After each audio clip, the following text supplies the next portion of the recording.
Hello friends, welcome back to എഫബിൾ the easy and smart learning. നമ്മളിന്ന് നോക്കുന്നത് 8ാം ക്ലാസ്സിലെ ബയോളജിയുടെ ചാപ്റ്റർ 1ലെ പാർട്ട് 3 ആണ്. പാർട്ട് 1ഉം പാർട്ട് 2ഉം നമ്മൾ കഴിഞ്ഞ ക്ലാസ്സുകളിൽ ഡിസ്കസ് ചെയ്തിരുന്നു. അപ്പം നമ്മളിന്ന് നോക്കാൻ പോകുന്ന ടോപ്പിക്ക് യൂട്ടിലൈസേഷൻ ഓഫ് വാട്ടർ ആണ്. Observe the conversation between 2 farmers. അവിടെ 2 farmers തമ്മിലുള്ള ഒരു കോൺവെർസേഷൻ കൊടുത്തിട്ടുണ്ട്. എന്താണ് അവർ പറഞ്ഞിരിക്കുന്നത് നമുക്ക് നോക്കി നോക്കാം. Have you stop vegetable farming? ഒരു ഫാമർ ചോദിക്കുകയാണ്, നിങ്ങൾ വെജിറ്റബിൾ ഫാമിംഗ് നിർത്തിയോ എന്ന് ചോദിക്കുകയാണ്. Sometimes continuous rain, sometimes severe drought, not having a drop of water, what shall I do? ചില സമയത്ത് എന്താണ്, കണ്ടിന്യൂസ് ആയിട്ട് റെയിൻ ആണ്, ചില സമയത്താണെങ്കിലോ സിവിയർ ഡ്രൗട്ട്, ഭയങ്കര വരൾച്ച, ഒരു ഡ്രോപ്പ് വെള്ളം പോലും കിട്ടാനില്ല. പിന്നെ എങ്ങനെ ഞാൻ വെജിറ്റബിൾ ഫാമിംഗ് നടത്തും എന്നാണ് ആ കർഷകൻ ചോദിക്കുന്നത്. What suggestions can you put forward to solve these problems? ഈ പ്രോബ്ലംസ് സോൾവ് ചെയ്യാനായിട്ട് നിങ്ങൾക്ക് എന്തെങ്കിലും സജഷൻസ് ഉണ്ടോ എന്നാണ് ചോദിക്കുന്നത്. എന്തൊക്കെ ചെയ്യാം നമുക്ക് ക്ലൈമറ്റിനെ അഫക്റ്റ് ചെയ്യാണ്ട് കൃഷി ചെയ്യാനായിട്ട്? എന്തൊക്കെ സജഷൻസ് ആണ് നമുക്ക് അറിയാവുന്നത്? ഫസ്റ്റ് വൺ, നമുക്ക് ഗ്രീൻ ഹൗസ് ഫാമിംഗ് സജസ്റ്റ് ചെയ്യാം അല്ലേ. ഗ്രീൻ ഹൗസ് ഫാമിംഗ് ഒരു നല്ല മെത്തേഡാണ്. ദെൻ നമുക്ക് ഉള്ള വെള്ളം മാക്സിമം എങ്ങനെ യൂട്ടിലൈസ് ചെയ്യാം? Drip irrigation, mulching, wick irrigation, ഇതുവഴിയൊക്കെ നമുക്ക് എന്ത് ചെയ്യാൻ പറ്റും? ഉള്ള വാട്ടറിനെ പ്രോപ്പറായിട്ട് യൂട്ടിലൈസ് ചെയ്യാൻ പറ്റുമല്ലേ. അപ്പോൾ ഇതൊക്കെയാണ് നമുക്ക് കൊടുക്കാൻ പറ്റിയ suggestions. Green house, drip irrigation, mulching, wick irrigation. അടുത്ത എന്താ അവിടെ ചോദിച്ചിരിക്കുന്നത്? Observe the given picture and collect more informations by field visit, exhibit them on wall magazine, examine the validity of your suggestions by analysing the description below. താഴെ കൊടുത്തുള്ള description വായിച്ചു നോക്കിയിട്ട് നിങ്ങളുടെ സജഷൻസിൻ്റെ validity check ചെയ്യാനാണ് പറഞ്ഞിരിക്കുന്നത്. അപ്പോൾ എന്താണ് താഴെ കൊടുത്തിരിക്കുന്നത് നോക്കി നോക്കാം. ഗ്രീൻ ഹൗസിനെ കുറിച്ചാണ് താഴെ കൊടുത്തിരിക്കുന്നത്. എന്താണ് ഗ്രീൻ ഹൗസ് എന്നും അതിൻ്റെ ഡീറ്റെയിൽസ് നമുക്ക് നോക്കാം. ഫസ്റ്റ് നമ്മൾ നോക്കുന്നത് ഗ്രീൻ ഹൗസിനെ കുറിച്ചാണ്. ഗ്രീൻ ഹൗസ് ഫാമിംഗ് എന്ന് പറഞ്ഞാൽ വേനൽക്കാലത്തും മഴക്കാലത്തും ഒരേപോലെ നമുക്ക് കാലാവസ്ഥ ബാധിക്കാതെ നമുക്ക് കൃഷി ചെയ്യാൻ പറ്റുന്ന ഒരു സെറ്റപ്പാണ് ഗ്രീൻ ഹൗസ് ഫാമിംഗ്. എന്താണതെന്ന് നോക്കി നോക്കാം. This setup helps to cultivate both in rainy season and in summer season alike. Rainy സീസണിലും സമ്മർ സീസണിലും ഒരുപോലെ കൃഷി ചെയ്യാൻ പറ്റുന്ന ഒരു സെറ്റപ്പാണ് ഗ്രീൻ ഹൗസ് എന്ന് പറയുന്നത്. ഈ ഗ്രീൻ ഹൗസിൽ എന്താ നമ്മൾ ചെയ്യുന്നത്? Green house is constructed using sheets of plastic, nylon, polythene etcetera. Pest attack can also be reduced by this method as all the sites are covered. ഇവിടെ നമ്മൾ എന്താ ചെയ്യുന്നത്? എല്ലാ സൈഡ്സും കവർ ചെയ്ത്, നമ്മൾ എന്തുകൊണ്ടാണ് കവർ ചെയ്യുന്നത്? പോളിത്തീൻ ഷീറ്റ് അല്ലെങ്കിൽ നൈലോൺ ഷീറ്റ് കൊണ്ട് നമ്മൾ കൃഷി ചെയ്യുന്ന ഇടം കംപ്ലീറ്റ് ആയിട്ട് മുകൾ വശവും സൈഡുകളൊക്കെ കവർ ചെയ്ത് അതിൻ്റെ ഉള്ളിലാണ് നമ്മളിവിടെ കൃഷി ചെയ്യുന്നത്. ഈ ഷീറ്റിൻ്റെ പ്രത്യേകത എന്താ? പ്ലാസ്റ്റിക് ഷീറ്റാണ്, നൈലോൺ ഷീറ്റ് അല്ലെങ്കിൽ പ്ലാസ്റ്റിക് ഷീറ്റ് എന്നൊക്കെ പറഞ്ഞാൽ ട്രാൻസ്പെറൻ്റ് ആയിരിക്കും അല്ലേ. അതായത് സൺലൈറ്റ് ഉള്ളിലേക്ക് എത്തും, പക്ഷെ എന്ത് വരില്ല, നല്ല റെയിൻ ആണെങ്കിൽ അത് നമ്മുടെ കൃഷിയെ അഫക്റ്റ് ചെയ്യുമോ? ഇല്ല. വെള്ളമൊന്നും ഉള്ളിലേക്ക് വരാത്ത പോലെ നമുക്ക് എന്ത് ചെയ്യാൻ പറ്റും? കൃഷി ചെയ്യാൻ പറ്റും. അതുപോലെ തന്നെ നമ്മൾ സൈഡ്സൊക്കെ കവർ ചെയ്യുന്നുണ്ട്, വശങ്ങൾ സൈഡുകളൊക്കെ കവർ ചെയ്തുകൊണ്ട് തന്നെ പെസ്റ്റ് അറ്റാക്കും എന്തായിരിക്കും? കുറവായിരിക്കും. അപ്പം മഴയാണെങ്കിലും വെയിലാണെങ്കിലും അതൊന്നും ബാധിക്കാതെ നമുക്ക് കൃഷി ചെയ്യാൻ പറ്റുന്ന ഒരു സെറ്റപ്പാണ് ഗ്രീൻ ഹൗസ് എന്ന് പറയുന്നത്. അടുത്ത് നമ്മൾ നോക്കുന്നത് ഡ്രിപ്പ് ഇറിഗേഷനാണ്. ഡ്രിപ്പ് ഇറിഗേഷൻ എന്ന് വെച്ചാൽ ഡ്രോപ്പായിട്ട് വെള്ളം ലഭ്യമാക്കി കൊടുക്കുന്നതിനാണ് ഡ്രിപ്പ് ഇറിഗേഷൻ എന്ന് പറയാം. ഇവിടെ നമ്മൾ പൈപ്സും വാൾവ്സും ഒക്കെ യൂസ് ചെയ്തിട്ടാണ് ഇറിഗേഷൻ നടത്തുന്നത്. This is an irrigation method using pipes and valves to water the roots in drops. ഇവിടെ നമ്മൾ പൈപ്സും വാൾവൊക്കെ യൂസ് ചെയ്തിട്ട് റൂട്ടിലേക്ക് ഡ്രോപ്പായിട്ടാണ് എന്ത് കൊടുക്കുന്നത്? വാട്ടർ പ്രൊവൈഡ് ചെയ്യുന്നത്. നമ്മളിപ്പോൾ ഒരു ചെടി വെച്ച് കഴിഞ്ഞാൽ ആ ചെടിയുടെ ചുവട്ടിൽ ഒരു കപ്പ് വെള്ളം കൊണ്ട് ഒറ്റയടിക്ക് ഒഴിക്കുന്നതിന് പകരം ഓരോ ഡ്രോപ്പായിട്ട് റൂട്ടിൻ്റെ അങ്ങോട്ടേക്ക് വെള്ളം കിട്ടുന്നത് കുറച്ചും കൂടി നല്ലതായിരിക്കും. അവിടെ വാട്ടർ വേസ്റ്റേജും കുറവായിരിക്കും, അതുപോലെ തന്നെ ചെടിക്ക് കുറച്ചും കൂടി ഈസി ആയിട്ട് അബ്സോർബ് ചെയ്യാനും പറ്റും. By doing this loss of water is reduce to maximum. ഇവിടെ നമുക്ക് എന്ത് ചെയ്യാൻ പറ്റുന്നുണ്ട്? വാട്ടർ ലോസ് നന്നായി തന്നെ കുറയ്ക്കാൻ പറ്റുന്നുണ്ട്. Another significance of this method is that the availability of water to all plants is ensured. നമ്മളിപ്പോൾ ഒരു സ്ഥലത്ത് വരിവരിയായി നിറയെ പ്ലാന്റ്സ് വെച്ചിട്ടുണ്ടെങ്കിൽ നമ്മൾ പമ്പ് ചെയ്യാണ്, ഒരു ഓസൊക്കെ വെച്ചിട്ട് വെള്ളം പമ്പ് ചെയ്യുമ്പോൾ എല്ലാ ചെടികൾക്കും ഒരുപോലെ വെള്ളം എത്തണം എന്നില്ല അല്ലേ. പക്ഷേ ഇങ്ങനെ നമ്മൾ ഡ്രിപ്പ് ഇറിഗേഷൻ ചെയ്യുമ്പോൾ പൈപ്സും വാൾവുകളൊക്കെ വെച്ച് ചെയ്യുന്ന സമയത്ത് എല്ലാ പ്ലാന്റ്സിനും ഒരേപോലെ തന്നെ എന്തെത്തിക്കാൻ പറ്റും? വാട്ടർ ലഭ്യമാക്കാൻ പറ്റും. അപ്പോൾ ഇത് നല്ലൊരു ഇറിഗേഷൻ മെത്തേഡാണ്. ഡ്രിപ്പ് ഇറിഗേഷൻ എന്ന് പറഞ്ഞാൽ ഒരു ഇറിഗേഷൻ മെത്തേഡാണ്, ഒരു ജലസേചനം ലഭ്യമാക്കുന്ന ഒരു മെത്തേഡാണ്. ഇവിടെ നമ്മൾ എന്താ ചെയ്യുന്നത്? പൈപ്സും വാൾവുകളൊക്കെ യൂസ് ചെയ്തിട്ട് റൂട്ടിൽ ഡ്രോപ്പായിട്ട് വാട്ടർ പ്രൊവൈഡ് ചെയ്യുന്ന മെത്തേഡാണ് ഡ്രിപ്പ് ഇറിഗേഷൻ. ഇങ്ങനെ ചെയ്യുന്നതുകൊണ്ട് നമുക്ക് 2 ബെനിഫിറ്റ് ഉണ്ട്. ഫസ്റ്റ് വൺ എന്തായിരുന്നു? വാട്ടർ വേസ്റ്റേജ് വളരെ കുറവാണ്. ദെൻ നെക്സ്റ്റ് വൺ എന്താണ്? എല്ലാ പ്ലാന്റ്സിനും ഒരുപോലെ നമുക്ക് എന്തെത്തിക്കാൻ പറ്റും? വാട്ടർ എത്തിക്കാൻ പറ്റും. അപ്പോൾ ഡ്രിപ്പ് ഇറിഗേഷന് 2 സിഗ്നിഫിക്കൻസ് ഉണ്ട്. അവിടെ വാട്ടർ വേസ്റ്റേജ് വളരെ കുറവാണ്, അതുപോലെ തന്നെ എല്ലാ പ്ലാന്റ്സിനും ഒരേപോലെ വാട്ടർ എത്തിക്കാനും ഡ്രിപ്പ് ഇറിഗേഷന് പറ്റുന്നുണ്ട്. അടുത്ത ഒരു ഇറിഗേഷൻ മെത്തേഡാണ് വിക്ക് ഇറിഗേഷനിൽ. എന്താ ചെയ്യുന്നതെന്ന് വെച്ചാൽ നമ്മൾ ഒരു കോട്ടൺ യൂസ് ചെയ്യുക. കോട്ടൺ പഞ്ഞി ഒരു തിരി പോലെയാക്കി നല്ല നീളത്തിലെടുക്കുന്നു. എന്നിട്ട് നമ്മൾ വാട്ടർ സോഴ്സിൽ തിരിയുടെ ഒരെൻഡ് നമ്മൾ എടുക്കുന്ന വാട്ടർ സോഴ്സ്, അതിപ്പോൾ എന്തോ ആയിക്കോട്ടെ, ബക്കറ്റിലൊരു ബക്കറ്റ് വെള്ളമാണോ, അല്ലെങ്കിൽ ഒരു കപ്പിലൊരു കപ്പ് വെള്ളമാണോ, അല്ലെങ്കിൽ ഒരു പോണ്ടാണോ, എന്തോ ആയിക്കോട്ടെ, അത് നമ്മൾ എടുക്കുന്ന ആ ചരടിൻ്റെ അല്ലെങ്കിൽ ആ ഒരു തിരിയുടെ ഒരറ്റം നമ്മൾ ഈ വാട്ടർ സോഴ്സിൽ ഇട്ട് വെക്കും. മറ്റേ അറ്റം എവിടെ കൊണ്ടുവയ്ക്കും? നമ്മുടെ പ്ലാന്റ്സിൻ്റെ റൂട്ട്സിനടുത്തായിട്ട് കൊണ്ടുപോയിടും. അപ്പോൾ ഈ തിരി നനഞ്ഞ് വന്ന് നമ്മുടെ പ്ലാന്റ്സിൻ്റെ റൂട്ടിൻ്റെ അടുത്തേക്ക് വാട്ടർ എത്തും. അങ്ങനെ പ്ലാന്റ്സിനെ വാട്ടർ എത്തിക്കുന്ന പ്രോസസ്സാണ് wick irrigation. A method of directly supplying water to the roots of plants through a cotton cloth filter from a water source is called wick irrigation. അപ്പോൾ എന്താണ് വിക്ക് ഇറിഗേഷൻ? ഒരു വാട്ടർ സോഴ്സിൽ നിന്ന് നമ്മളൊരു കോട്ടൻ്റെ ഒരു തിരി പോലെ നീട്ടി നമ്മുടെ പ്ലാന്റ്സിൻ്റെ റൂട്ട്സിലേക്ക് ഡയറക്റ്റായിട്ട് വാട്ടർ എത്തിക്കുന്ന പ്രോസസ്സിനെയാണ് വിക്ക് ഇറിഗേഷൻ എന്ന് പറയുന്നത്. നമ്മൾ ഡ്രിപ്പ് ഇറിഗേഷനെ വെച്ച് കമ്പയർ ചെയ്യുമ്പോൾ ഇവിടെ കുറച്ചും കൂടി വാട്ടർ കമ്മി മതി. ഡ്രിപ്പ് ഇറിഗേഷനിൽ യൂസ് ചെയ്യുന്നതിനെക്കാട്ടിലും കുറച്ച് വെള്ളം മതി വിക്ക് ഇറിഗേഷനിൽ. ഓക്കെ, അടുത്ത നമ്മൾ നോക്കുന്ന മറ്റൊരു മെത്തേഡാണ്, അതാണ് മൾച്ചിങ്. മൾച്ചിങ് എന്ന് വെച്ചാൽ നമ്മൾ പണ്ട് തൊട്ടേ ട്രഡീഷണലായിട്ട് ഫോളോ ചെയ്യുന്നൊരു മെത്തേഡാണ്. This is the traditional method of covering the soil in the fields using dry leaves, hay, etc. to reduce water loss due to evaporation. അതായത് നമ്മൾ കൃഷിയിടത്തിലൊക്കെ പുതയിടില്ലേ, നമ്മുടെ വയലിലൊക്കെ നിലം ഉണങ്ങാതിരിക്കാനായിട്ട് നമ്മൾ എന്ത് ചെയ്യും? ഉണങ്ങിയ ഇലകളും അതുപോലെ തന്നെ വൈക്കോലൊക്കെ കൂട്ടിയിട്ട് നമ്മൾ എന്ത് ചെയ്യും? മണ്ണിനെങ്ങനെ കവർ ചെയ്ത് വെക്കും അല്ലേ, പുതയിട്ട് വെക്കും അല്ലേ. അതിനെയാണ് എന്ത് പറയുക? മൾച്ചിങ് എന്ന് പറയുക. എന്തിനാണ് നമ്മൾ അങ്ങനെ പുതയിട്ട് വെക്കണേ? വേനൽ കാരണം മണ്ണിലുള്ള വെള്ളം ഇവാപ്പറേറ്റ് ചെയ്ത് പോവാണ്ടിരിക്കാൻ, നീരാവിയായി പോവാതിരിക്കാനാണ് നമ്മൾ അങ്ങനെ മണ്ണിനെ പുതയിട്ട് സംരക്ഷിക്കുന്നത് അല്ലേ. Through this method, it is possible to reduce the growth of weeds and to make the soil enriched. ഇങ്ങനെ നമ്മൾ മണ്ണിനെ പൊതയിടുമ്പോൾ നമുക്ക് എന്ത് ചെയ്യാൻ പറ്റും?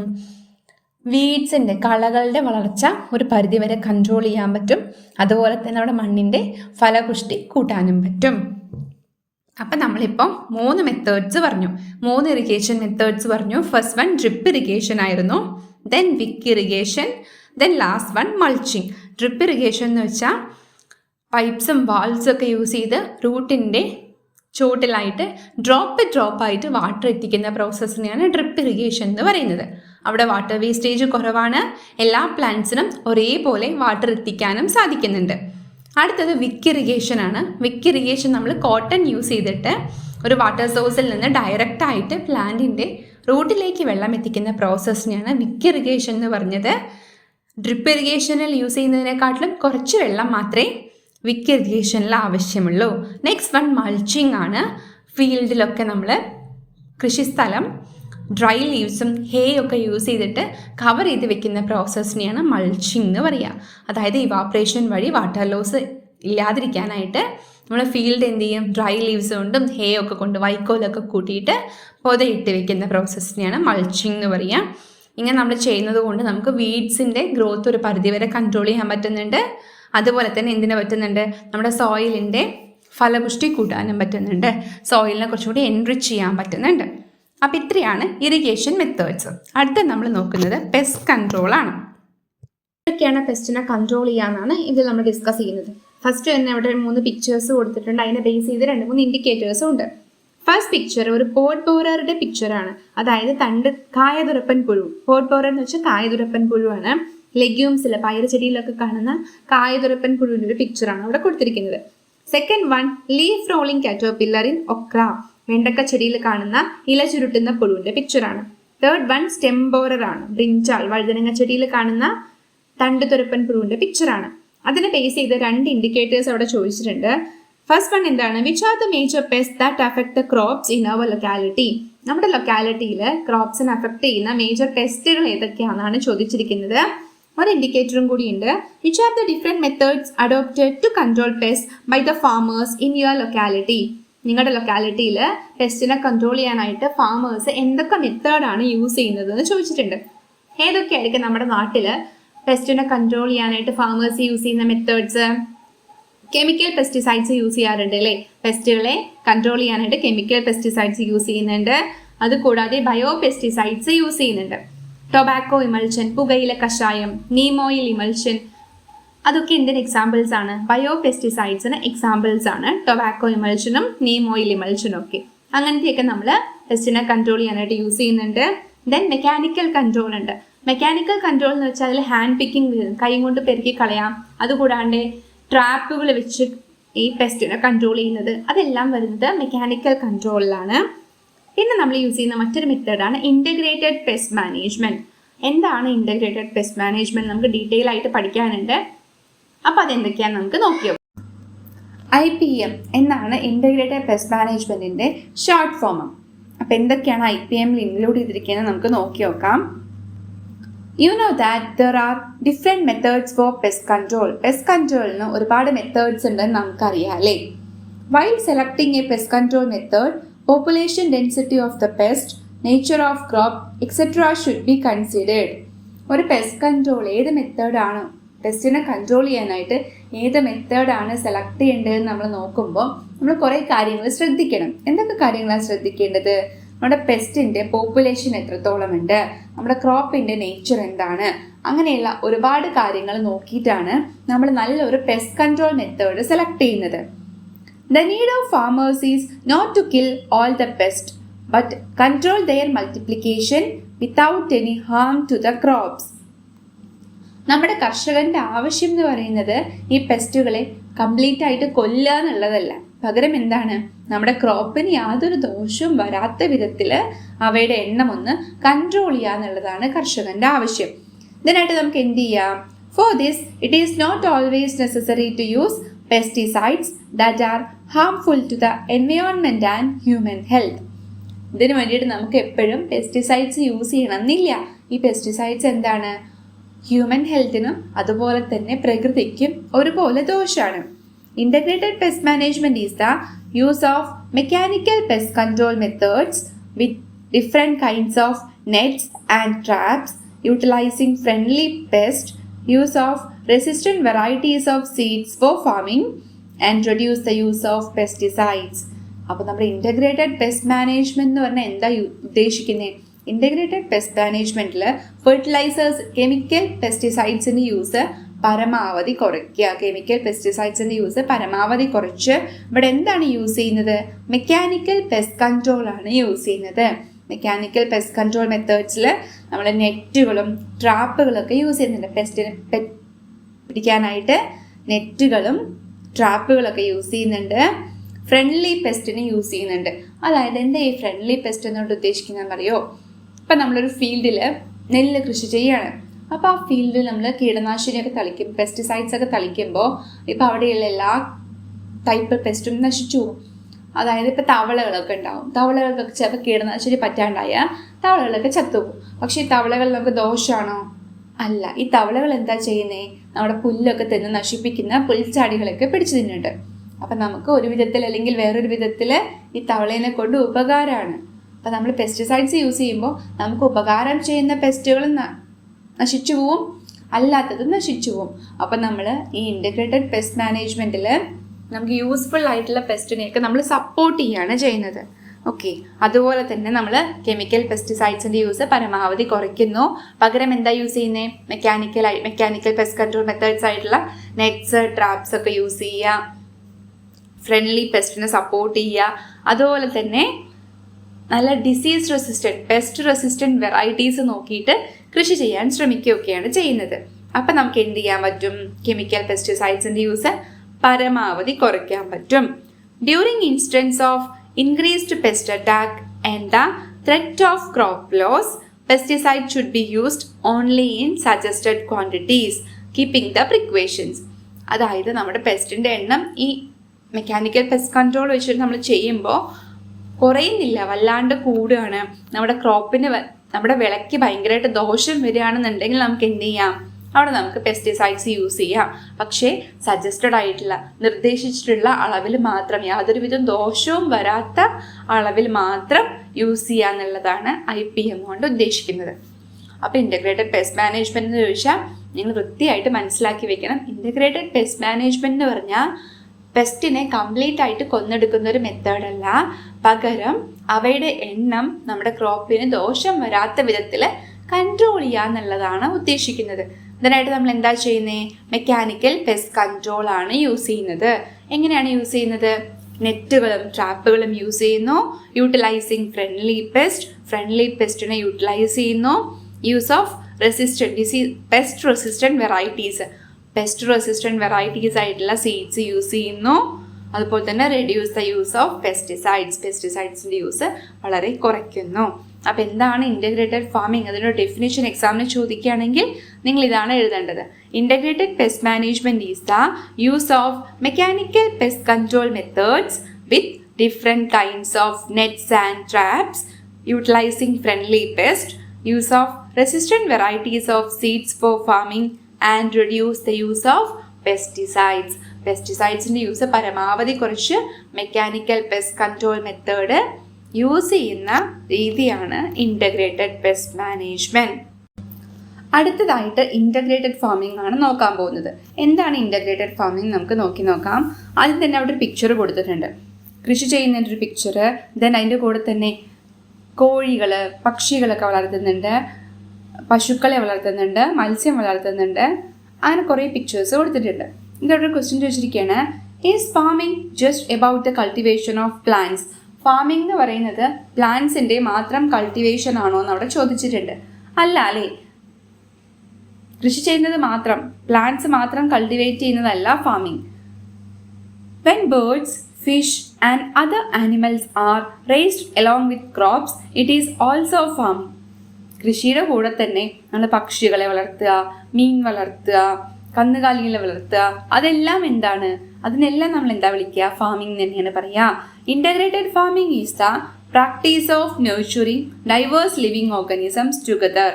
പലതരത്തിലുള്ള ജീവജാലങ്ങളെ ഒരുമിച്ച് പരിപാലിച്ചു കൊണ്ടുപോകുന്നതിനെയാണ് എന്ത് വിളിക്കുക? കൃഷിയോടൊപ്പം ഒരുമിച്ച് പരിപാലിച്ചു കൊണ്ടുപോകുന്നതിനെയാണ് ഇൻ്റഗ്രേറ്റഡ് ഫാമിംഗ് എന്ന് പറയുക.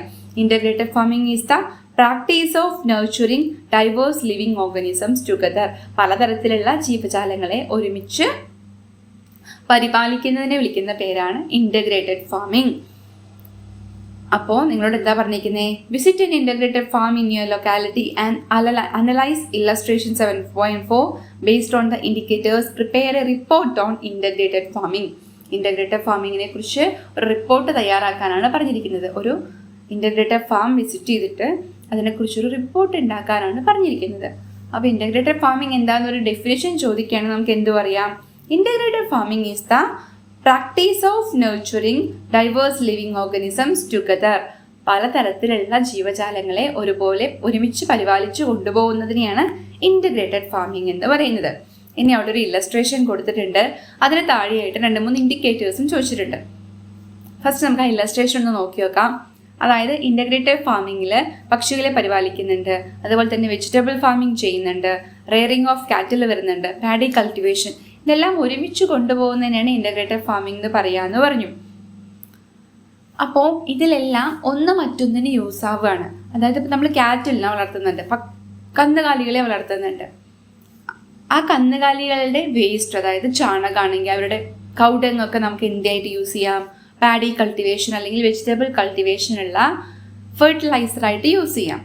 അതുപോലെ തന്നെ ഈ വെജിറ്റബിൾ ഫാമിങ്ങിൻ്റെയും അതുപോലെ തന്നെ പാഡി കൾട്ടിവേഷൻ്റെയൊക്കെ വേസ്റ്റ്, ബാക്കി വരുന്ന വൈക്കോല്, വെജിറ്റബിൾ ഫാമിങ്ങിൽ ബാക്കി വരുന്ന വേസ്റ്റ് ആയിട്ടുള്ള വെജിറ്റബിൾസ്, പ്ലാന്റ് പാർട്സ്, അതൊക്കെ ആർക്ക് കൊടുക്കാം? നമുക്ക് കാറ്റിലിന് ഫീഡായിട്ട് കൊടുക്കാം അല്ലേ? അതുപോലെ തന്നെയാണ് നമ്മൾ പക്ഷികളെ പരിപാലിക്കുമ്പോഴും. ഈ പക്ഷികളെ പരിപാലിക്കുമ്പോൾ നമുക്ക് ഈ വെജിറ്റബിൾ ഫാമിങ്ങിൻ്റെയും അതുപോലെ തന്നെ പാഡി കൾട്ടിവേഷൻ്റെയൊക്കെ വേസ്റ്റ് ആർക്ക് കൊടുക്കാം? ഈ പക്ഷികൾക്ക് തീറ്റയായിട്ട് കൊടുക്കാം. അതുപോലെ തന്നെ ഈ പക്ഷികളുടെ വേസ്റ്റ് നമുക്ക് എന്ത് ചെയ്യാം, ഫെർട്ടിലൈസറായിട്ട് യൂസ് ചെയ്യാം. അപ്പോൾ ഇൻറ്റഗ്രേറ്റഡ് ഫാമിങ്ങിൽ ഒന്നും വേസ്റ്റായി പോകുന്നില്ല. ഒന്നിൻ്റെ വേസ്റ്റ് മറ്റൊന്ന് നമ്മൾ വളമായിട്ട് ഉപയോഗിക്കുന്നു, അല്ലെങ്കിൽ ഒന്ന് ചെയ്യുന്നത് വേറൊന്നിന് വളമായിട്ട് ഉപയോഗിക്കുക എന്ന് പറയില്ലേ, അങ്ങനെയുള്ള മെത്തേഡാണ് ഇവിടെ വരുന്നത്, ഇൻറ്റഗ്രേറ്റഡ് ഫാമിങ്ങിൽ വരുന്നത്. ഒന്നും അവിടെ വേസ്റ്റായി പോകുന്നില്ല, ഒന്നല്ലെങ്കിൽ മറ്റൊന്നിനായിട്ട് അത് ഉപയോഗിക്കുന്നുണ്ട് നമ്മൾ. ഓക്കെ, നമുക്ക് ആ ഇൻഡിക്കേറ്റേഴ്സിനുള്ള ആൻസേഴ്സ് നോക്കി നോക്കാം. ഫസ്റ്റ് വൺ എന്താ ചോദിച്ചിരിക്കുന്നത്, integrated farming advantages and possibilities. എന്തൊക്കെയാണ് ഇൻറ്റഗ്രേറ്റഡ് ഫാമിങ്ങിൻ്റെ ഗുണങ്ങളും സാധ്യതകളും എന്നാണ് ചോദിച്ചിരിക്കുന്നത്. അപ്പോൾ എന്തൊക്കെയാണെന്ന് നമുക്ക് നോക്കി നോക്കാം. ഇൻറ്റഗ്രേറ്റഡ് ഫാമിങ്ങിൻ്റെ ഫസ്റ്റ് മെറിറ്റ് എന്ന് പറയുന്നത് ഇൻക്രീസ്ഡ് പ്രൊഡക്ടിവിറ്റിയാണ്. ഉൽപ്പാദനം വളരെ കൂടുതലായിരിക്കും. Next one, reduced cost of production. ഉൽപ്പാദന ചെലവും അതുപോലെ എന്തായിരിക്കും, വളരെ കുറവായിരിക്കും. Then ensure more stable and consistent income. ഒരു വില മാത്രം കൃഷി ചെയ്യുമ്പോൾ കിട്ടുന്നതിനെക്കാട്ടിലും കുറച്ചുകൂടി സ്റ്റേബിൾ ആയിട്ടുള്ള ഇൻകം കിട്ടാൻ നമുക്ക് ഇൻറ്റഗ്രേറ്റഡ് ഫാമിങ്ങിൽ നിന്ന് സാധിക്കുന്നുണ്ട്. അതുപോലെ തന്നെ നോ വേസ്റ്റ് റിമെയിൻസ്. വേസ്റ്റിൻ്റെ യാതൊരുവിധ പ്രശ്നങ്ങളും ഇൻറ്റഗ്രേറ്റഡ് ഫാമിങ്ങിൽ വരുന്നില്ല. അടുത്തത്, market dependency and price hike can be reduced. അതായത് ഓരോ ക്രോപ്പിൻ്റെയും വിലകളിൽ വരുന്ന വിലയിടിവുകളും വിലയിൽ വരുന്ന മാറ്റവും നമ്മളെ എന്ത് ചെയ്യുന്നില്ല, ബാധിക്കുന്നില്ല. Then conservation of biodiversity. നമുക്ക് ബയോഡൈവേഴ്സിറ്റി നന്നായിട്ട് കൺസേർവ് ചെയ്യാൻ പറ്റുന്നുണ്ട്. One's decaying matter a manure for another. ഒന്ന് ചെയ്യുന്നത് മറ്റൊന്നിന് ഇവിടെ എന്തായിട്ട് യൂസ് ചെയ്യാൻ പറ്റുന്നുണ്ട്, മാനുവറായിട്ട്, മറ്റൊന്നിന് വളമായിട്ട് യൂസ് ചെയ്യാൻ പറ്റുന്നുണ്ട്. അപ്പോൾ ഇതൊക്കെയാണ് ഇൻറ്റഗ്രേറ്റഡ് ഫാമിങ്ങിൻ്റെ മെറിറ്റ്സ് അല്ലെങ്കിൽ പോസിബിലിറ്റീസ് എന്ന് പറയുന്നത്. ഒന്നും കൂടെ പറയാം, increased productivity, reduced cost of production, ensure more stable and consistent income, no waste remains, market dependency and price hike can be reduced, conservation of biodiversity, once decaying matter, a manure for another. ഇതൊക്കെയാണ് integrated ഫാമിങ്ങിൻ്റെ merits അല്ലെങ്കിൽ possibilities എന്ന് പറയുന്നത്. അടുത്തത്, integrated ഫാമിങ്ങിലൂടെ എങ്ങനെയാണ് നമുക്ക് food safety ഉറപ്പുവരുത്താൻ പറ്റുന്നത് എന്നാണ് പറയുന്നത്. ഇൻറ്റഗ്രേറ്റഡ് ഫാമിങ്ങിൽ നമ്മൾ പെസ്റ്റിസൈഡ്സ് ഒക്കെ യൂസ് ചെയ്യുന്നത് വളരെ കുറവാണ്. അതുകൊണ്ട് തന്നെ നമുക്ക് എന്താണ്, മാക്സിമം സേഫ്റ്റി ആയിട്ടുള്ള ഫുഡ് പ്രോഡക്ട്സ് ആണ് അവിടെ കിട്ടുന്നത് അല്ലേ. It ensures food security by providing a variety of food items through natural pest control methods and efficient use of resources. അവിടെ റിസോഴ്സസ് ഒക്കെ മാക്സിമം യൂട്ടിലൈസ് ചെയ്ത് പെസ്റ്റ് കൺട്രോളിനായിട്ടുള്ള പെസ്റ്റിസൈഡ്സിൻ്റെ യൂസ് ഒക്കെ വളരെ കുറച്ച് നല്ല സേഫ്റ്റി ആയിട്ടുള്ള ഫുഡ് തന്നെയാണ് ഇൻറ്റഗ്രേറ്റഡ് ഫാമിങ്ങിലൂടെ നമുക്ക് പ്രൊഡ്യൂസ് ചെയ്തെടുക്കാൻ പറ്റുന്നത്. അടുത്തത്, എങ്ങനെയൊക്കെയാണ് നമ്മൾ കോസ്റ്റ് ഓഫ് പ്രൊഡക്ഷൻ ഇൻറ്റഗ്രേറ്റഡ് ഫാമിങ്ങിൽ കുറയ്ക്കാൻ പറ്റുന്നതെന്നാണ് ചോദിക്കുന്നത്. Reducing cost of production. ഇവിടെ ഉൽപ്പാദന ചെലവ് വളരെ കുറവാണെന്ന് നമ്മൾ പറഞ്ഞു അല്ലേ. അതെന്തുകൊണ്ട് ഇവിടെ കോസ്റ്റ് ഓഫ് പ്രൊഡക്ഷൻ കുറയുന്നത്? അതായത് ഒന്നിൻ്റെ ബൈ പ്രോഡക്റ്റ് നമ്മൾ മറ്റൊന്നിന് ഫെർട്ടിലൈസർ ആയിട്ടോ ഫീഡായിട്ടോ ഒക്കെ യൂട്ടിലൈസ് ചെയ്യുന്നുണ്ട്. അതുകൊണ്ട് തന്നെ ഇവിടെ കോസ്റ്റ് ഓഫ് പ്രൊഡക്ഷൻ എന്ന് പറയുന്നത് കുറവായിരിക്കും. The by product of one can be used as fertiliser or feed for another which reduces cost of production. അതെന്ത് ചെയ്യുന്നുണ്ട്, നമ്മുടെ കോസ്റ്റ് ഓഫ് പ്രൊഡക്ഷൻ വളരെ കുറയ്ക്കുന്നുണ്ട്. അപ്പോൾ ഇതൊക്കെയാണ് ഇൻറ്റഗ്രേറ്റഡ് ഫാമിങ്ങിനെ കുറിച്ച് നമുക്ക് പറയാനുള്ളത്. ഇൻറ്റഗ്രേറ്റഡ് ഫാമിംഗ് എന്ന് പറഞ്ഞാൽ കൃഷിയോടൊപ്പം പക്ഷികളെയും അതുപോലെ കന്നുകാലികളെയും ഫിഷ് വളർത്തലും ഒക്കെ ഒരുമിച്ച് കൊണ്ടുപോകുന്നത് തന്നെയാണ് ഇൻറ്റഗ്രേറ്റഡ് ഫാമിംഗ് എന്ന് പറയുന്നത്. അപ്പോൾ അതിൻ്റെ മെറിറ്റ്സ് എന്തൊക്കെയാണ്, പോസിബിലിറ്റീസ് എന്തൊക്കെയാണെന്നൊക്കെ നമുക്ക് മനസ്സിലായി. അപ്പോൾ നമുക്ക് നെക്സ്റ്റ് ടോപ്പിക് എന്താണെന്ന് നോക്കാം. നെക്സ്റ്റ് ടോപ്പിക്ക് സ്മാർട്ട് ഫാമിംഗ് ആണ്. സ്മാർട്ട് ഫാമിംഗ് എന്ന് വെച്ചാൽ നമ്മൾ കൃഷിയുടെ കൂടെ തന്നെ മോഡേൺ ടെക്നോളജിയും കൂടെ യൂട്ടിലൈസ് ചെയ്ത് ഇഫക്റ്റീവായിട്ട് കൃഷി ചെയ്യുന്ന രീതിയാണ് സ്മാർട്ട് ഫാമിംഗ് എന്ന് പറയാം. Smart farming is the effective utilisation of modern technologies or practices in agriculture. അഗ്രികൾച്ചറിൽ മോഡേൺ ടെക്നോളജീസും മോഡേൺ പ്രാക്ടീസസ് ഒക്കെ കൂട്ടിച്ചേർത്ത് ഇഫക്റ്റീവായിട്ട് കൃഷി ചെയ്യുന്നതിനെയാണ് എന്ത് വിളിക്കുക, സ്മാർട്ട് ഫാമിംഗ് എന്ന് വിളിക്കുക. അവിടെ ഒരു ന്യൂസ് റിപ്പോർട്ട് കൊടുത്തിട്ടുണ്ട്. എന്താണ് അതിൽ ഇൻക്ലൂഡ് ചെയ്തിരിക്കുന്നതെന്ന് നോക്കി നോക്കാം. The young farmer is the centre of attention. എറണാകുളത്ത് നിന്നുള്ള ന്യൂസാണ്. A young farmer in Ernakulam has become a role model by leaving his highly paid job in the IT sector to focus on farming. അതായത് കൃഷി ചെയ്യാനായിട്ട് ഒരു young farmer IT ഫീൽഡിലുള്ള job വിട്ടിട്ട് കൃഷിയിലേക്ക് ഇറങ്ങിയിട്ടുണ്ട്. He has achieved great success by combining modern agricultural techniques with his IT expertise. He refers to his farming method as smart farming. അതായത് അദ്ദേഹം കൃഷിയുടെ കൂടെ തന്നെ അദ്ദേഹത്തിൻ്റെ IT ഫീൽഡിലുള്ള നോളേജും കൂടെ കൂട്ടിച്ചേർത്ത് കുറച്ചും കൂടി ഇഫക്റ്റീവായിട്ടാണ് കൃഷി ചെയ്യുന്നത്. ആ ഒരു മെത്തേഡിന് അദ്ദേഹം പറയുന്നത് സ്മാർട്ട് ഫാമിംഗ് എന്നാണ്. അപ്പം എന്തൊക്കെയാണ് സ്മാർട്ട് ഫാമിങ്ങിൽ വരുന്നത്, എന്തൊക്കെയാണ് സ്മാർട്ട് ഫാമിങ്ങിൽ വരുന്ന ടെക്നോളജീസ് നമുക്ക് നോക്കി വെക്കാം. സ്മാർട്ട് ഫാമിങ്ങിനെ കുറിച്ച് പറയുമ്പോൾ നമുക്ക് 4 മെയിൻ കാര്യങ്ങളാണ് പഠിക്കാനുള്ളത്. Artificial intelligence, internet of things, hydroponics, aeroponics, ഇതൊക്കെയാണ് സ്മാർട്ട് ഫാമിങ്ങിൽ. നമുക്കിനി ആർട്ടിഫിഷ്യൽ ഇൻ്റലിജൻസ് എന്താണെന്ന് നോക്കി നോക്കാം.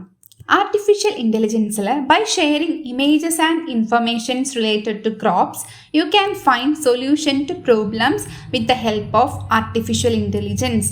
അതായത് നിർമ്മിത ബുദ്ധിയുടെ സഹായത്തോടെ നമുക്ക് എന്ത് ചെയ്യാൻ പറ്റും, നമുക്ക് എന്തെങ്കിലുമൊക്കെ ഒരു ക്രോപ്പുമായിട്ട് റിലേറ്റ് ചെയ്ത പ്രോബ്ലംസ് ഉണ്ടെങ്കിൽ അതിനെക്കുറിച്ചുള്ള ഇമേജസോ അല്ലെങ്കിൽ ഇൻഫർമേഷൻസോ ഒക്കെ ഷെയർ ചെയ്തുകൊണ്ട് നമുക്ക് എന്ത് ചെയ്യാം, ആ പ്രോബ്ലത്തിനുള്ള സൊല്യൂഷൻസ് കണ്ടുപിടിക്കാം. അതായത് ഇപ്പോൾ നമ്മുടെ വീട്ടിലൊരു ക്രോപ്പ് ഉണ്ട്, അതിൽ പെട്ടെന്ന് എന്തെങ്കിലും ഒരു ഡിസീസോ എന്തെങ്കിലും ഡിസീസ് അല്ലെങ്കിൽ പെസ്റ്റ് അറ്റാക്കൊക്കെ വരികയാണ്. അപ്പം നമുക്കതിൻ്റെ ഒരു ഫോട്ടോ എടുത്തിട്ട് നമുക്ക് ഷെയർ ചെയ്തിട്ട് എന്ത് ചെയ്യാം, അതിനുള്ള സൊല്യൂഷൻ കണ്ടെത്താൻ സാധിക്കും എന്നാണ് പറയുന്നത്. അതാണ് ആർട്ടിഫിഷ്യൽ ഇൻ്റലിജൻസിൽ വരുന്നത്. Next one internet of things അല്ലെങ്കിൽ IoT. ആ IoT എന്നുള്ളത് ഇൻ്റർനെറ്റ് ഓഫ് തിങ്സിൻ്റെ ഷോർട്ട് ഫോം ആണ്. With the help of sensors, moisture, fertility and pest infestation are identified and a problem-solving system is prepared with the help of machines. ഇവിടെ നമ്മൾ എന്ത് ചെയ്യാണ്, sensors വെക്കുകയാണ്. Sensors എന്തിനാണ് use ചെയ്യുന്നത്? ആ സെൻസേഴ്സിൻ്റെ ഹെൽപ്പോടുകൂടി നമുക്ക് എന്തറിയാൻ പറ്റും, മോയിസ്ചർ, ആ മണ്ണിൻ്റെ ഫെർട്ടിലിറ്റി, പെസ്റ്റ് അറ്റാക്ക്, അതിനെക്കുറിച്ചൊക്കെ അതൊക്കെ നമുക്ക് എന്ത് ചെയ്യാൻ പറ്റും, അറിയാൻ പറ്റും. അങ്ങനെ അറിഞ്ഞിട്ട് അത് സോൾവ് ചെയ്യാനായിട്ട് നമ്മളവിടെ എന്ത് വെച്ചിരിക്കുകയാണ്, മെഷീൻസ് വെച്ചിരിക്കുകയാണ്. അതായത് ഇപ്പം എന്തെങ്കിലും ഒരു പ്രോബ്ലം അവിടെ വന്നു കഴിഞ്ഞാൽ ആ പ്രോബ്ലം സെൻസ് ചെയ്യാനായിട്ട് നമ്മളവിടെ സെൻസേഴ്സ് വെച്ചിട്ടുണ്ട്. ആ സെൻസേഴ്സ് എന്ത് ചെയ്യും, ഇങ്ങനൊരു പ്രോബ്ലം ഉണ്ട് എന്ന് ഐഡൻറ്റിഫൈ ചെയ്യും. ദെൻ നമ്മളത് സോൾവ് ചെയ്യാനായിട്ട് കുറേ മെഷീൻസ് വെച്ചിട്ടുണ്ട്. ആ മെഷീൻസ് എന്ത് ചെയ്യും, ഈ പ്രോബ്ലംസ് ഒക്കെ സോൾവ് ചെയ്യും. ഇപ്പോൾ ഫോർ എക്സാമ്പിൾ പറയുകയാണെങ്കിൽ മോയിസ്ചർ ചെക്ക് ചെയ്യാനായിട്ട് നമ്മൾ സെൻസർ വെച്ചിട്ടുണ്ട്. അപ്പോൾ സെൻസർ എന്ത് ചെയ്യും, മോയിസ്ചറിൻ്റെ എല്ലാ ദിവസവും മോയിസ്ചർ ചെക്ക് ചെയ്യും. അപ്പോൾ പെട്ടെന്ന് മോയിസ്ചർ വല്ലാണ്ട് കുറഞ്ഞു, ജലാംശം വല്ലാതെ കുറഞ്ഞു എന്ന് പറഞ്ഞാൽ അപ്പോൾ എന്ത് ചെയ്യും, സെൻസർ അലേർട്ട് ചെയ്യും. അപ്പോൾ നമ്മുടെ മെഷീൻസ് വെള്ളം കൊടുക്കണമെങ്കിൽ പ്ലാന്റ്സിനൊക്കെ എന്ത് കൊടുക്കും, വാട്ടർ എല്ലായിടത്തേക്ക് എത്തിക്കും. അപ്പം അങ്ങനെ നമുക്ക് എന്ത് ചെയ്യാൻ പറ്റും, സെൻസേഴ്സൊക്കെ ഉപയോഗിച്ചിട്ട് പ്രോബ്ലത്തിനുള്ള സൊല്യൂഷൻസ് കണ്ടുപിടിക്കാൻ പറ്റും. ദെൻ നെക്സ്റ്റ് വൺ ഹൈഡ്രോപോണിക്സ് ആണ്. ഹൈഡ്രോപോണിക്സ് ഒരു മോഡേൺ ടെക്നിക്കാണ്. ഹൈഡ്രോപോണിക്സ് എന്ന് വെച്ചാൽ plants are grown in nutrient solutions and with the help of sensors the amount of nutrients is detected and provided as needed. ഇവിടെ നമ്മൾ മണ്ണൊന്നും യൂസ് ചെയ്യുന്നില്ല, പകരം എന്താ യൂസ് ചെയ്യുന്നത്, ന്യൂട്രിയൻ സൊല്യൂഷനിൽ പ്ലാന്റ്സ് വളർത്തുകയാണ്. അതിൻ്റെ കൂടെ തന്നെ നമ്മൾ സെൻസേഴ്സ് വെച്ചിട്ടുണ്ട്. അപ്പോൾ ആ സെൻസേഴ്സാണ് എന്ത് ചെയ്യുന്നത്, എത്ര എമൗണ്ട് ന്യൂട്രിയൻസ് വേണമെന്ന് സെൻസേഴ്സ് ഡിറ്റക്ട് ചെയ്യുകയും അതിനനുസരിച്ച് നമ്മൾ ന്യൂട്രിയൻസ് പ്രൊവൈഡ് ചെയ്താൽ മതി. അതാണ് ഹൈഡ്രോപോണിക്സ്. ഹൈഡ്രോപോണിക്സ് എന്ന് വെച്ചാൽ ന്യൂട്രിയൻ സൊല്യൂഷനിൽ പ്ലാന്റ് വളർത്തുന്ന ടെക്നിക്കാണ്. അവിടെ നമ്മൾ സെൻസേഴ്സിൻ്റെ ഹെൽപ്പോടെയാണ് എത്ര ന്യൂട്രിയൻസ് വേണമെന്ന് മനസ്സിലാക്കുന്നതും കൊടുക്കുന്നതും. പിന്നെ അടുത്തത് എയറോപോണിക്സ് ആണ്. എയറോപോണിക്സ് എന്ന് വെച്ചാൽ water and nutrients are delivered to the roots that grow in to the air in a timely manner with the help of sensors. Aeroponics എന്ന് വെച്ചാൽ പ്ലാന്റ് റൂട്ട്സ് ഡയറക്റ്റായിട്ട് എയറിലേക്കാണ് ഗ്രോ ചെയ്യുക. വായുവിൽ ഇങ്ങനെ റൂട്ട്സ് ഇങ്ങനെ തൂങ്ങിക്കിടക്കും.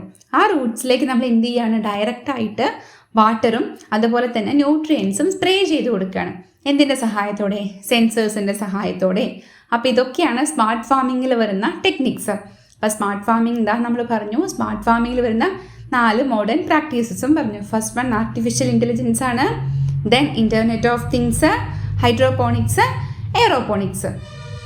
അപ്പോൾ സ്മാർട്ട് ഫാമിംഗ് എന്താണെന്ന് മനസ്സിലായി. ഇനി നമുക്ക് നെക്സ്റ്റ് നോക്കാനുള്ളത് മാർക്കറ്റിങ്ങിനെ കുറിച്ചാണ്. നെക്സ്റ്റ് ടോപ്പിക്ക് മാർക്കറ്റിംഗ് ആണ്. Should the farming alone be smart enough? Farming മാത്രം സ്മാർട്ടായതുകൊണ്ട് കാര്യമുണ്ടോ എന്നാണ് ചോദിക്കുന്നത്. നമുക്കറിയാം ഫാമിംഗ് മാത്രം സ്മാർട്ടായതുകൊണ്ട് നമുക്ക് കാര്യമില്ല. നന്നായി വിളവ് കിട്ടി ആ വിളവ് നന്നായി ഉപഭോക്താക്കളിലേക്ക് എത്തിക്കാനും കൂടെ സാധിച്ചാൽ മാത്രമേ നമുക്ക് വിചാരിച്ച ലാഭം കിട്ടുള്ളൂ അല്ലേ? അങ്ങനെയാണെങ്കിൽ ഫാമിങ്ങിൻ്റെ കൂടെ തന്നെ മാർക്കറ്റിങ്ങും കുറച്ചും കൂടെ സ്മാർട്ടാവണം ഇല്ലേ? നമുക്കറിയാം ഇപ്പോഴൊക്കെ ഓൺലൈൻ യുഗമാണല്ലേ, എല്ലാം നമുക്ക് ഓൺലൈനിൽ അവൈലബിൾ ആണ്. അപ്പം നമ്മൾ ഉണ്ടാക്കുന്ന പ്രോഡക്ട്സും ഓൺലൈനിലൂടെയൊക്കെ എത്തിക്കാൻ സാധിക്കുകയാണെങ്കിൽ നമുക്ക് കുറച്ചും കൂടെ ഏർണിങ്സ് കിട്ടും. അതിനെക്കുറിച്ചൊക്കെയാണ് ഇനി പറയുന്നത്. In this era of online marketing agricultural product marketing also need to be smart. അതായത് അഗ്രികൾച്ചറൽ പ്രോഡക്ട്സും ഇങ്ങനെ ഓൺലൈനായിട്ട് മാർക്കറ്റ് ചെയ്താൽ മാത്രമേ കുറച്ചും കൂടി സ്മാർട്ടായിട്ട് മുന്നോട്ട് പോകാൻ പറ്റുള്ളൂ. Making the processes from harvest to production visible to consumers directly can increase the credibility and market value of products. അതായത് നമ്മൾ വിത്തിറക്കുന്നത് മുതൽ അത് വിളവെടുക്കുന്നത് വരെയുള്ള എല്ലാ കാര്യങ്ങളും ഉപഭോക്താക്കളിലേക്ക് നേരിട്ട് എത്തിക്കാൻ പറ്റിയ നമുക്ക് നമ്മുടെ ക്രെഡിബിലിറ്റിയും അതുപോലെ തന്നെ നമ്മുടെ ഡിമാൻഡും ഒക്കെ കൂടും അല്ലേ. This can be easily achieved through sensors, drones and AI cameras in farms. നമുക്കിതെങ്ങനെ നമ്മൾ ഈ വിത്തിറക്കുന്നത് മുതൽ അത് നമ്മൾ കൊയ്തെടുക്കുന്നത് വരെയുള്ള കാര്യങ്ങൾ എങ്ങനെയായിരിക്കും നമുക്ക് ജനങ്ങളിലേക്ക് എത്തിക്കാൻ പറ്റുക. അതായത് നമുക്ക് ഡ്രോൺസിൻ്റെ സഹായത്തോടെ, സെൻസേഴ്സിൻ്റെ സഹായത്തോടെ, AI ക്യാമറാസിൻ്റെയൊക്കെ സഹായത്തോടെ നമുക്ക് എന്ത് ചെയ്യാൻ പറ്റും, ഈ കാര്യങ്ങളൊക്കെ ആളുകളിലേക്ക് എത്തിക്കാം. Okay, through this, it is also possible to deliver the products directly to consumers worldwide and increase the global marketing potential of products with geographical indication tags. ഇതുവഴി നമുക്ക് എന്ത് ചെയ്യാൻ പറ്റും, നമ്മളിവിടെ നമ്മൾ നമ്മുടെ ഫാമിൽ കൃഷി ചെയ്യുന്ന പ്രോഡക്ട്സ് ഈ ലോകത്തെ എവിടെ വേണമെങ്കിലും നമുക്ക് എന്ത് ചെയ്യാൻ പറ്റും, സെയിൽ ചെയ്യാൻ പറ്റുന്നുണ്ട്. ഓൺലൈൻ മാർക്കറ്റിംഗ് വന്നതോടുകൂടി നമുക്ക് നമ്മുടെ വീട്ടിൽ ഉൽപ്പാദിപ്പിക്കുന്ന പ്രോഡക്ട്സ് ഓൺലൈൻ വഴി ലോകത്തെ എവിടെ വേണമെങ്കിലും എത്തിക്കാൻ സാധിക്കുന്നുണ്ട്. അതുപോലെ തന്നെ നമ്മുടെ പ്രോഡക്റ്റിൻ്റെ മാർക്കറ്റ് വാല്യൂ കൂട്ടാനൊക്കെ പറ്റുന്നുണ്ട്. പിന്നെ അവിടെ വേറൊരു ടേം പറഞ്ഞിട്ടുണ്ട്, ജിയോഗ്രഫിക്കൽ ഇൻഡിക്കേഷൻ ടാഗ് അല്ലെങ്കിൽ GI ടാഗ്. എന്താണ് ഈ GI ടാഗ് എന്ന് നമുക്ക് നോക്കാം. ജിയോഗ്രഫിക്കൽ ഇൻഡിക്കേഷൻ, അവിടെ ഒരു ന്യൂസ് റിപ്പോർട്ട് കൊടുത്തിട്ടുണ്ട്, അതെന്താണെന്ന് നമുക്ക് നോക്കി നോക്കാം. Efforts underway to get geographical indication status for Kerala cashew. Kollam, Kerala is making a move to obtain a geographical indication GI tag for its cashews, specifically under the name Kerala Cashew. This effort is being driven by the Kerala State Cashew Development Agency Special Officer who has submitted a recommendation to the central government. The Ministry of Commerce and Industry has to review and approve the application. ഇവിടെ എന്താ പറഞ്ഞിരിക്കുന്നത്, കേരളത്തിലെ cashew ഡിപ്പാർട്ട്മെൻറ്റിലെ ഒരു officer എന്ത് ചെയ്തിട്ടുണ്ട്, നമ്മുടെ central ഗവൺമെൻറ്റിന് ഒരു റിക്വസ്റ്റ് സബ്മിറ്റ് ചെയ്തിട്ടുണ്ട്. എന്തായാലും പറഞ്ഞിരിക്കുന്നത്, അതായത് നമ്മുടെ കേരളത്തിൽ ഉണ്ടാക്കുന്ന കാഷ്യൂന് കേരള കാഷ്യൂ എന്നുള്ളൊരു ജിയോഗ്രഫിക്കൽ ഇൻഡിക്കേഷൻ ടാഗ് വേണം എന്നുള്ളൊരു റിക്വസ്റ്റാണ് കൊടുത്തിരിക്കുന്നത്. അപ്പോൾ എന്താണ് ഈ GI ടാഗ് നമുക്ക് നോക്കി നോക്കാം. Haven't you observed the news report? The geographical indication tag is granted based on the unique characteristics of the geographical area where the product is cultivated, resulting in distinct differences in the product's taste, color, aroma and nutritional value. എന്താ പറഞ്ഞിരിക്കുന്നത്, ഈ geographical indication tag എന്ന് പറഞ്ഞാൽ അതായത് ഒരു സ്ഥലത്തിൻ്റെ പ്രത്യേകത കൊണ്ട് നമ്മൾ ഉണ്ടാക്കുന്ന ആ ക്രോപ്പിന് അതിൻ്റേതായ ഒരു ടേസ്റ്റ്, കളറ്, സ്മെല്ല്, ന്യൂട്രീഷണൽ വാല്യൂലൊക്കെ ഒരു വ്യത്യാസം വരുന്നുണ്ടെങ്കിൽ ആ ഒരു ക്രോപ്പിന് ആ ഒരു സ്ഥലത്തിൻ്റെ പേരിൽ എന്ത് പ്രൊവൈഡ് ചെയ്യും, GI ടാഗ് ഗ്രാൻഡ് ചെയ്യും എന്നാണ് പറയുന്നത്. അപ്പോൾ GI ടാഗ് എന്ന് പറഞ്ഞാൽ ഒരു ജിയോഗ്രഫിക്കൽ ഏരിയയെ ബേസ് ചെയ്തിട്ട് ഒരു ജിയോഗ്രഫിക്കൽ ഏരിയയുടെ കുറച്ച് സ്പെഷ്യൽ ഫീച്ചേഴ്സ് കാരണം ഒരു പ്രോഡക്റ്റിന് അതിൻ്റേതായ ആ സ്ഥലത്തിൻ്റെ ഫീച്ചേഴ്സ് കൊണ്ടുണ്ടാവുന്ന സ്മെല്ലിൽ, ടേസ്റ്റിൽ, അരോമയിൽ, ന്യൂട്രീഷണൽ വാല്യൂവിലൊക്കെ ഉണ്ടാവുന്ന മാറ്റത്തിനെ ബേസ് ചെയ്തിട്ടാണ് എന്ത് കിട്ടുന്നത്, GI ടാഗ് കിട്ടുന്നത്. This is why certain products from specific regions receive the GI tag. അതുകൊണ്ടാണ് ചില സ്ഥലങ്ങളിൽ നിന്ന് കിട്ടുന്ന ചില പ്രോഡക്ട്സിന്, ചില ക്രോപ്സിന് എന്ത് കിട്ടുന്നത്, GI ടാഗ് കിട്ടുന്നത്. Such products get a premium value in the market. അങ്ങനത്തെയുള്ള പ്രോഡക്റ്റിന് എന്തുണ്ട്, നമ്മുടെ മാർക്കറ്റിൽ കുറച്ചും കൂടെ പ്രൈസ് ഉണ്ട് എന്നാണ് പറയുന്നത്. Some examples for agricultural products that received geographical indications are given below. അതായത് GI ടാഗ് ഉള്ള കുറച്ച് പ്രോഡക്ട്സിൻ്റെ പേര് താഴെ കൊടുത്തിട്ടുണ്ട്. എന്തൊക്കെയാണെന്ന് നമുക്ക് നോക്കി നോക്കാം. ഫസ്റ്റ് വൺ പറയുന്നത് പാലക്കാടൻ മട്ട റൈസാണ്. പാലക്കാടൻ മട്ടരിക്ക് ആ GI ടാഗ് ഉണ്ട് അല്ലേ. ദെൻ മലബാർ പെപ്പർ, കൊടുങ്ങല്ലൂർ പൊട്ടുവെള്ളരി, കുറ്റ്യാറ്റൂർ മാംഗോ, തിരൂർ വെറ്റില.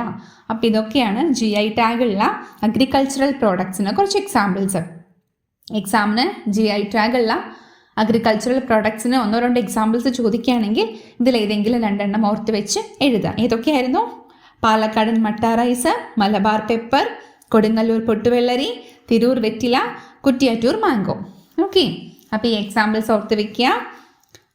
ഇല്ലെങ്കിൽ നെക്സ്റ്റ് നോക്കാൻ പോകുന്നത് ഡൈവേഴ്സിറ്റി ഇൻ അഗ്രികൾച്ചർ എന്ന് പറയുന്ന ടോപ്പിക്കാണ്. Is agriculture only about producing food?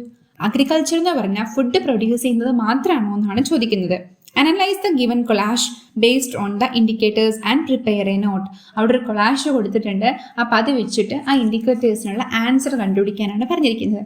അവിടെ എന്തൊക്കെയാണ് കൊടുത്തിരിക്കുന്നത്? ബനാന ലീഫിൻ്റെ ഫാമിംഗ് ഉണ്ട്, ഹോർട്ടിക്കൾച്ചർ ഉണ്ട്, poultry farming, medicinal plant cultivation, betel leaf cultivation ഉണ്ട്, ഫ്ലോറിക്കൾച്ചർ ഉണ്ട്, ഓർണമെന്റൽ ഫിഷ് ഫാമിംഗ്, പെറ്റ്സിനെ വളർത്തുന്നുണ്ട്. അപ്പം ഇതെല്ലാം എന്താണ്? ഫാമിംഗ് തന്നെയാണ് അല്ലേ? ഫുഡ് ഉണ്ടാക്കുന്നത് മാത്രമല്ല ഫാമിംഗ്, ഫുഡ് ഉണ്ടാക്കുന്നത് ഫാമിംഗ് ആണ്. മെഡിസിനൽ പ്ലാന്റ്സ് വരുന്നുണ്ട്, പെറ്റ്സിനെ റെയർ ചെയ്യുന്നുണ്ട്, ഓർണമെന്റൽ ഫിഷ് വരുന്നുണ്ട്, ഫ്ലവേഴ്സ് കൾട്ടിവേറ്റ് ചെയ്യുന്നുണ്ട്, വെജിറ്റബിൾസ് ഉണ്ട്. അപ്പം ഇതെല്ലാം എന്താണ്? ഇതെല്ലാം അഗ്രികൾച്ചറൽ ഫാമിങ്ങിൽ വരുന്നത് തന്നെയാണ്. അപ്പോൾ ഫാമിംഗ് എന്ന് പറഞ്ഞാൽ ഫുഡ് ഉണ്ടാക്കുന്നത് മാത്രമല്ല, ഫുഡ് പ്രൊഡ്യൂസ് ചെയ്യുന്നത് മാത്രമല്ല ഫാമിംഗ്. ഇതെല്ലാം എന്തിൽ വരുന്നുണ്ട്? ഫാമിങ്ങിൽ വരുന്നുണ്ട്. ഓക്കെ, അടുത്തതായിട്ട് പറയുന്നത് മൊബൈൽ ആപ്സ് ഫോർ ഫാമേഴ്സ് ആണ്. There are apps that provide weather forecast, pest and disease alerts, expert agricultural advice, market price informations, benefit schemes for farmers and informations on organic certifications. അതായത് ഇന്ന് നമുക്ക് മൊബൈലിൽ പല ആപ്സും available ആണ്. ആ apps കൊണ്ട് നമുക്ക് എന്തൊക്കെ യൂസസ്? വെതർ ഫോർകാസ്റ്റ്, കാലാവസ്ഥാ മുന്നറിയിപ്പുകൾ നൽകുന്നുണ്ട്. പെസ്റ്റ് കൺട്രോളിനെ കുറിച്ചും ഡിസീസ് അലേർട്സിനെ കുറിച്ചും മെസ്സേജ് തരും. പിന്നെ എക്സ്പേർട്സ് ആയിട്ടുള്ള അഗ്രികൾച്ചറൽ ഫീൽഡിൽ എക്സ്പേർട്സ് ആയിട്ടുള്ള ആളുകളുടെ അഡ്വൈസ് നമുക്ക് ആ ആപ്പിലൂടെ ലഭിക്കാൻ പറ്റും. മാർക്കറ്റ് പ്രൈസിനെ കുറിച്ചുള്ള വ്യക്തമായ ഇൻഫർമേഷൻസ് നമുക്ക് കിട്ടും. അതുപോലെ തന്നെ കർഷകർക്ക് കിട്ടുന്ന ബെനഫിറ്റ് സ്കീമുകളെ കുറിച്ചൊക്കെ അറിയാൻ പറ്റും. അതുപോലെ തന്നെ ഓർഗാനിക് സർട്ടിഫിക്കേഷനെ കുറിച്ചുള്ള ഇൻഫർമേഷൻസ്, അങ്ങനെ ഒരുപാട് ഇൻഫർമേഷൻസ് ഈ മൊബൈൽ ആപ്സിൽ അവൈലബിൾ ആണ്. If these facilities are properly utilized, the agricultural sector will be undoubtedly flourish. നമ്മൾ ഈ മൊബൈൽ ആപ്സ് ഒക്കെ പ്രോപ്പറായിട്ട് യൂട്ടിലൈസ് ചെയ്ത് കൃഷി മുൻപോട്ട് കൊണ്ടുപോവുകയാണെങ്കിൽ നമുക്ക് കൃഷി എന്ത് ചെയ്യാൻ പറ്റും? വളരെ സക്സസ്ഫുൾ ആയി തന്നെ മുന്നോട്ട് കൊണ്ടുപോകാൻ പറ്റും എന്നാണ് പറയുന്നത്. Ensuring nutritious food for all is a challenge. With day by day increasing population and changing food habits, expansion and modernization of agriculture is utmost important. അതായത് നമുക്കറിയാം ഇന്നത്തെ കാലത്ത് എന്താണ്? ന്യൂട്രീഷ്യസ് ഫുഡ് എല്ലാവരിലേക്ക് എത്തിക്കുക എന്നുള്ളത് വലിയൊരു ചലഞ്ചിങ് ആയിട്ടുള്ള കാര്യമാണ് അല്ലേ? ഓരോ ദിവസം കൂടുന്തോറും പോപ്പുലേഷൻ കൂടുകയാണ്. അതുകൊണ്ട് തന്നെ നമ്മൾ എന്ത് ചെയ്യണം? കൃഷി ചെയ്യുന്ന രീതികളും കുറച്ചും കൂടെയൊക്കെ മോഡേൺ ആക്കി കൊണ്ടുവന്നാൽ മാത്രമേ എല്ലാവർക്കും വേണ്ട ഫുഡ് നമുക്ക് കൃത്യമായിട്ട് എത്തിക്കാൻ പറ്റുള്ളൂ. അപ്പോൾ നമ്മൾ ഈ പറഞ്ഞ കാര്യങ്ങളൊക്കെ കൃത്യമായിട്ട് ഫോളോ ചെയ്ത് നമുക്ക് എന്ത് ചെയ്യാൻ പറ്റും? കൃഷി കുറച്ചും കൂടി സക്സസ്ഫുൾ ആയിട്ട് മുൻപോട്ട് കൊണ്ടുപോകാൻ പറ്റും. കൃഷി സക്സസ്ഫുള്ളായി മുൻപോട്ട് കൊണ്ടുപോകാൻ പറ്റാത്തതുകൊണ്ടാണ് പല ഫാമേഴ്സും എന്ത് ചെയ്തത്? കൃഷി വിട്ട് മറ്റ് ഫീൽഡിലേക്ക് ഇറങ്ങിയത്. അപ്പം നമുക്ക് ഇന്നുള്ള മോഡേൺ ടെക്നോളജീസ് ഒക്കെ യൂസ് ചെയ്ത് കഴിഞ്ഞാൽ കൃഷി എന്ന് പറയുന്നത് നമുക്ക് വലിയൊരു സക്സസ്ഫുൾ ആയിട്ട് തന്നെ മുൻപോട്ട് കൊണ്ടുപോകാൻ പറ്റും എന്നാണ് നമുക്കിപ്പോൾ മനസ്സിലായത്. അപ്പം നമ്മുടെ ഈ ഒരു ചാപ്റ്ററിൽ ഇത്രയൊക്കെ ഉള്ളൂ. ഒരുപാട് കാര്യങ്ങൾ നമ്മൾ ഈ ഒരു ചാപ്റ്ററിൽ ഡിസ്കസ് ചെയ്തിട്ടുണ്ട്. ക്ലാസ് ഇഷ്ടമാവുകയാണെങ്കിൽ ലൈക്ക് ചെയ്യുക, ഷെയർ ചെയ്യുക, സബ്സ്ക്രൈബ് ചെയ്യുക. Thank you for watching.